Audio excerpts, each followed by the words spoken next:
The expression is the same from both Martha and Mary. Lord, if you had been here, my brother would not have died. But Jesus' response to these sisters is very different because they're in different places. What Martha needs is reassurance in faith, and what she's able to receive from the Lord is a greater sense of understanding of the resurrection, of who Jesus is. She's able intellectually to grasp what God is offering to her in that moment, but Mary is not there. She's not ready for that, and Jesus knows it. With her, Jesus goes to the tomb. Because she's not ready to accept words about resurrection, she needs to see it. And Jesus is happy to accommodate. He responds to each of them according to where they are. Jesus deals with us differently because we need different things. And what is useful to my neighbor may not be useful to me. God beautifully tailors his mercy for each of us. For some of us, we need to be convicted, to feel the pain of our sin and the effect that it has on our brothers and sisters. But some of us can't handle that pain. Or for some of us, it's not useful.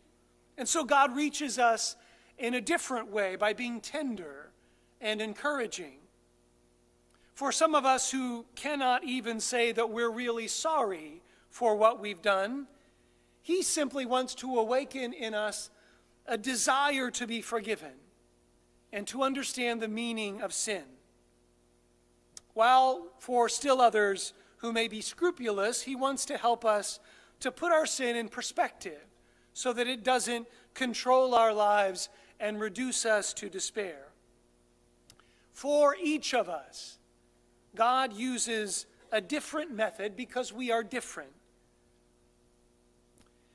And really, it's not terribly surprising. I mean, parents do the same. Spend 10 minutes at Walmart and you'll see about 100 different styles of parenting, some more successful than others. Good parents tailor their style of parenting to the needs of their children. My parents beat my brother and sister, but didn't have to beat me. That's not true. They're here, so I just would have. They were slight beatings. But God is keenly aware of the fact that we need something specific, something just for us. His desire for all of us is the same, though. As that first reading says, he wants to open our graves and have us rise from them, just as he did for Lazarus. New life is the goal for all of us.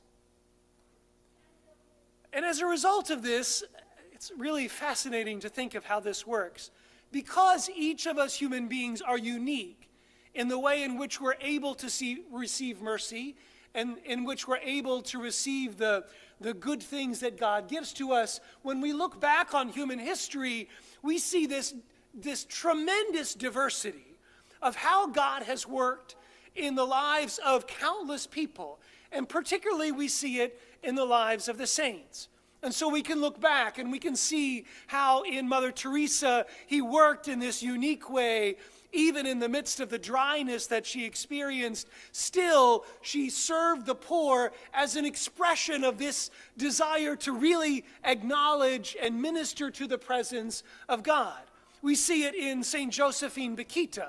You may have never even heard of her. She was a slave and from being a slave became a religious sister and devoted her life persistently to the service of others.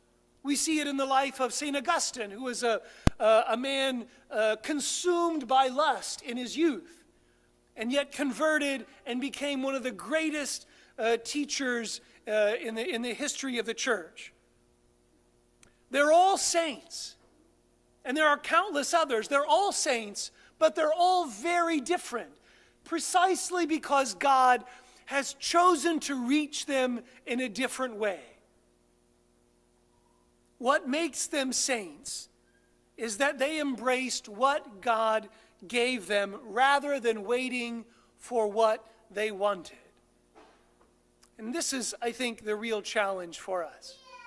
Do we embrace the challenge, the joy, the hope, the mercy that God offers to us in the way that he's chosen to do that, or are we just going to keep waiting until God meets our need in the way that we want him to meet it? As we look today at the resurrection of Lazarus, foreshadowing the resurrection of Jesus, we have to ask how much we want that resurrection for ourselves. In these waning days of Lent, how much do we want to rise with Christ? For Jesus, it involved being abandoned, being betrayed, suffering bodily torment, enduring an excruciating death, and giving every last ounce of himself for the sake of the world. That was his path to the resurrection. And fortunately for us, it is not the exact same path for us. But ours may be similar. It may involve renouncing certain worldly pleasures for the sake of experiencing the treasures of heaven. It may require sacrifice in your marriage for your spouse in a way that you never imagined. As a priest, I can say that it requires a faithfulness to celibacy and a forsaking of marriage for the sake of offering my life in a different way. It's different for all of us. And if we're willing to step back and look at all the ways that God works for our good, even if it hurts, we can see the pattern of mercy showing up again and again. We've got 1 week left before Holy Week. 1 week before we recall the road that Christ traveled to save all of humanity. It's a good week for us to look back on the road that we've traveled to get where we are in our faith today. Who has helped us? Who's challenged us? Who's encouraged us? Who's shown us mercy? Who's taught us the joy of being Christian? Who is the Simon of Cyrene who helped us to carry our cross? Who's the Veronica that wiped our face when we were weighed down by exhaustion? Who are the weeping women of Jerusalem who surround us and join us in our suffering? Who are the Josephs of Arimathea who take down our body from a point of suffering and lay us in the arms of someone who is tender and can embrace us? Who are these people in our lives who have helped us along the way? Because we didn't arrive here alone.